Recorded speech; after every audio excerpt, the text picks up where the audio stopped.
जय श्री कृष्णा। इस वीडियो में आप माघ महीने की 8वें दिन की कथा सुन रहे हैं। यमदूत कहने लगा कि तुमने बड़ी सुंदर वार्ता पूछी है। यद्यपि मैं पराधीन हूँ, फिर भी तुम्हारे स्नेहवश अपनी बुद्धि के अनुसार बताता हूँ।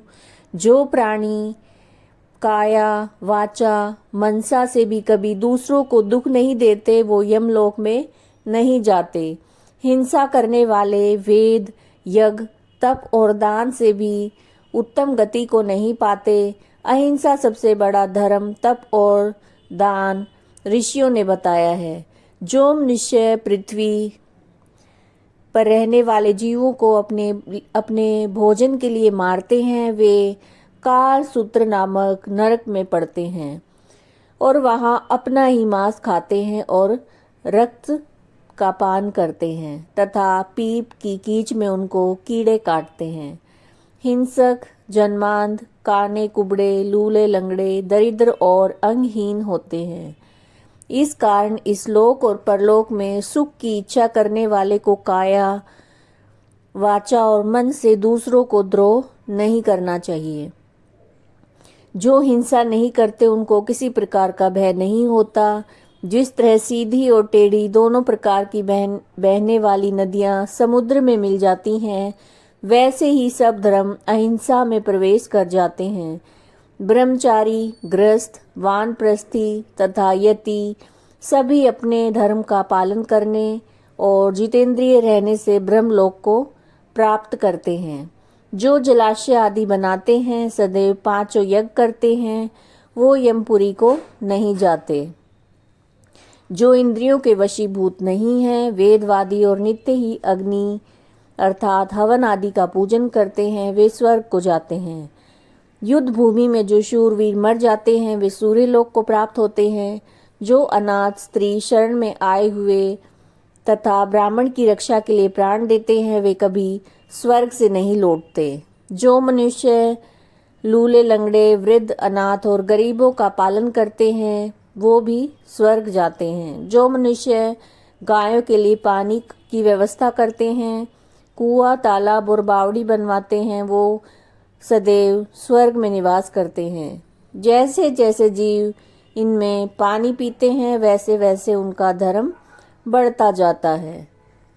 जल से ही मनुष्य के प्राण हैं, इसलिए जो प्याऊ लगवाते हैं, पीने के पानी की व्यवस्था करते हैं, वो अक्षय स्वर्ग को प्राप्त होते हैं। बड़े बड़े यज्ञ भी वो फल नहीं देते।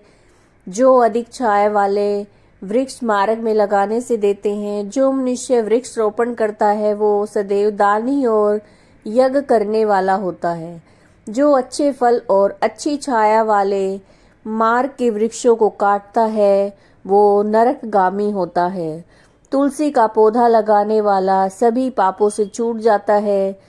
जिस घर में तुलसी वन है, वो घर तीर्थ के समान है। उस घर में कभी यमदूत नहीं जाते। तुलसी की सुगंध से पितरों का चित्त आनंदित हो जाता है। वे विमान में बैठकर विष्णु लोक को जाते हैं। नर्मदा नदी का दर्शन, गंगा का स्नान, तुलसी दल का स्पर्श, ये सब बराबर फल देने वाले हैं। हर एक द्वादशी को ब्रह्मा भी तुलसी का पूजन करते हैं।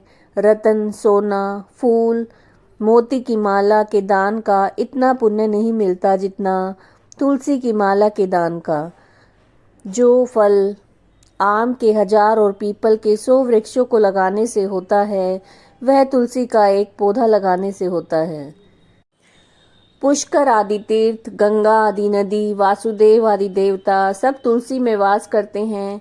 जो एक बार, 2 या 3 बार रेवा नदी से उत्पन्न शिव मूर्ति की पूजा करता है और स्फटिक रत्न के पत्थर के